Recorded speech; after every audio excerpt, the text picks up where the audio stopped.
프레시펫입니다. 자, 이게 어제 보고서가 나왔는데요. 45% 이상 급등한다. 완전 되게 그냥 아예 그냥 그러네요. 보고서 내용도 사라. 사라. 아. 뭐냐? 이 파이퍼 샌들러에서 보고서를 나온 건데요. 이 프레시펫이 애완동물들의 사료와 간식을 만드는 회사인데 되게 프리미엄급 사료를 만든다고 해요. 마트라고 비슷해요. 어린이처럼 반려동물들 용품도 경기 불황이 강해요. 아 그렇구나. 안 줄이더라고요. 맞아. 저희 어머니네 보니까. 맞아. 저 아는 선배도 강아지를 키우는데 얘한테 드는 돈이 수백인 얘가 이제 나이가 많아가지고 그렇죠. 병원을 가는데 그래서 저는 좀 이해가 안 되는데 그냥 가족이 된 거예요. 그래서 맞습니다. 그런데 아무튼 근데 이 프레시펫은 또 어떤 사료냐면 우리는 강아지나 뭐 고양이 하면 건식을 생각하잖아요. 습식이에요? 사람 근데 이거는 그냥 냉장식품. 아. 그러니까 되게 우리 애완동물들도 신선하고 영양가 있는 걸 먹여야 돼. 해서 냉장고에다 보관해서 먹여야 되는. 근데 그런 사료, 그러니까 프리미엄급 사료들을 좀 만드는데 그러면서 얘네가 이 시장에서는 약간 독보적이었다고 합니다. 독보적이었다고 하는데 그러면서 이제 파이퍼 샌들러에서도 투자 의견을 매수로 새롭게 시작을 했고요. 목표 주가를 $69로 제시를 했는데 얘가 지금 $48쯤 되니까 그러면서 이제 한 45%의 추가 상승 여력이 있다라는 건데요. 왜?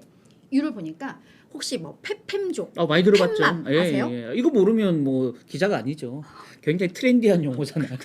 이게 신조어인데 그러니까 이제는 이런 반려동물들이 나의 가족이 됐어. 그렇죠. 우리 맞습니다. 옛날에 어르신들 이런 뭐 개 SS 막 이렇게 욕을 하던 뭐 이런 시기가 아니라 걔는 이제 키우는 게 아니라고 그러더라고요. 그렇죠. 나의 그냥 가족. 그러면서 이제 페팸족. 그리고 팻맘은 내가 이 아이들의 엄마야. 그렇죠. 뭐 이렇게 되는데 이게 대세가 되면서 매출이 성장하고 있다는 거예요. 그래서 음식 하나하나도 내 가족에게 주는 신선하고 영양가 있는 걸 찾는 팻맘, 페팸족들이 늘고 있고 특히나 내 가족한테는 식은밥 주는데 주로.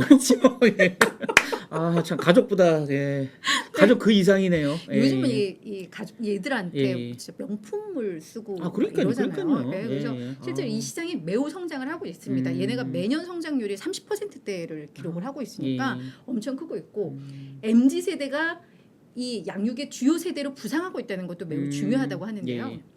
사실 저 시대만 해도 강아지나 고양이는 저희가 먹던 거 남은 거 주는 아이들이었거든요. 그렇죠. 네, 그래서 그냥 저희가 다 음식들 남으면 그거 이렇게 비벼가지고 갖다 주고. 1950년대는 그랬죠. 저 어릴 때도 그랬어요. 어릴 때 50년대 아닌가요? 정말 미쳐버리겠다.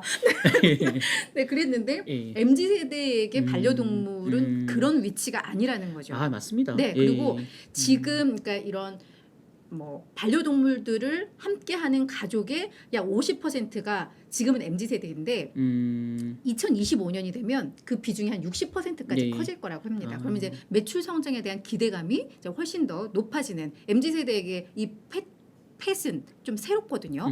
그런 상황이고 또 하나의 되게 중요한 투자 포인트는 신규 생산 라인 가동이 이제 곧 본격화된다라는 점인데요.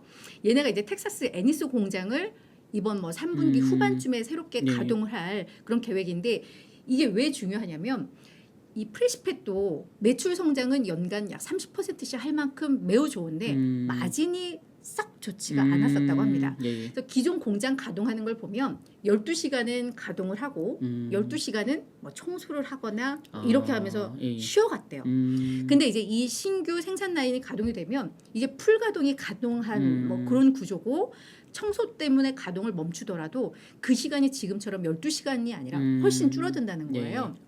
그러면 이걸로 인한 매출 성장이 50% 맞습니다. 될 것이고 마진도 에비타 마진 기준으로 5에서 6%포인트가 올라갈 수 있다고 합니다.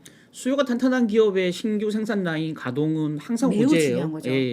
수요가 없으면 오히려 재고 증가의 요인이지만 그렇지. 수요가 좋을 때는 생산 라인이 늘어나면 무조건 뭐 매출이 늘어나는 거니까요. 맞아요. 그래서 지금 얘네의 생산 능력이 뭐 연간 한 $6억 정도가 되는데 기본적으로 한 $10억 이상의 이제 생산 능력을 이제 가능하게 한다라는 점에서 이제 성장이 더욱더 가속화될 수 있는 좋습니다. 그런 조건을 갖췄고요. 얘네가 올 들어서만 제품 가격을 2번을 인상을 했습니다. 왜냐하면 인플레이션 때문에 공장의 인부들의 인건비 많이 올랐겠네요. 그리고 이제 원재료라던가 운임비 이게 많이 들면서 그거를 이제 제품 가격 인상으로 어느 정도 상쇄를 했는데 올해 또 한 번 더 인상 계획을 가지고 있다고 합니다. 그러면 이제 어떤 마진의 개선 기대감들 나오고 있는데 다만 요 8%로 해서 우려한 게 한 가지가 좀 있습니다. 예. 지금 월가에서 프레시펫의 이 MBTI 마진 예상하는 부분을 자기가 봤을 때 너무 이 눈높이가 높다라고 판단을 하는 것 같아요. 예. 자, 하반기 때는 마진이 개선될 것이다라고 보고 있는데 본인이 봤을 때는 이 프레시펫의 마케팅 미디어 지출 비용이 여전히 많고 예. 얘네 광고도 엄청나게 하나 봐요. 그리고 이게 아마 한 3분기나 뭐 4분기까지는 더 늘어날 것 같아. 그러면 3분기 때 마진은 우리가 시장에서 기대하는 것만큼 높지는 않을 수 있어. 네네. 그래서 그게 이제 시장의 눈높이가 아직 안 맞다라는 게 우려되기는 하지만 결국 얘는 우상향할 것이다라는 네. 이제 믿음은 가지고 있는 뭐 그런 측면에 있어서 이 프레시펫을 매수로 추천을 했거든요. 쟤도 월마트처럼 실적 경고 한번 해야겠네요. 그래서 눈높이를 좀 낮춰놓고. 맞아, 아마 좀 예.